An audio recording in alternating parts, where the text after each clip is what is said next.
দিয়ে আলু দিয়ে মাছের ডিমের ঝোল। দেখুন এখানে মাছের ডিমগুলো আমি ভেজে নিয়েছি। ডিম ভাজার তেলেই ফোড়নে দিয়ে নিচ্ছি 1/2 চামচ সাদা জিরে আর একটা গোটা পেঁয়াজ কোচানো। এবার দিয়ে দিচ্ছি কেটে রাখা আলু। এখানে বেটে রেখেছি আদা, রসুন, কাঁচা লঙ্কা আর দিয়ে দেবো কিছু শুকনো মশলা।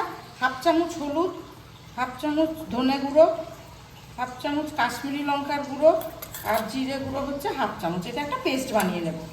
বানিয়ে রাখা মশলার পেস্টের মধ্যে দিয়ে দিলাম। দিয়ে দিচ্ছি স্বাদ মতো লবণ, কুচনো টমেটো, দিয়ে দিলাম কেটে রাখা ঝিঙে। কষানো হয়ে গেছে, দিয়েছি পরিমাণ মতো জল। তরকারি ফুটে উঠেছে, এবার দিয়ে দিচ্ছি ভাজা ডিম,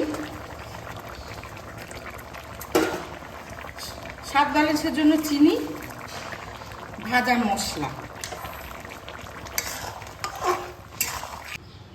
আজকে দুপুরের রেসিপি গরম ভাতের সঙ্গে ঝিঙে আলু আর ডিমের ঝোল রেডি।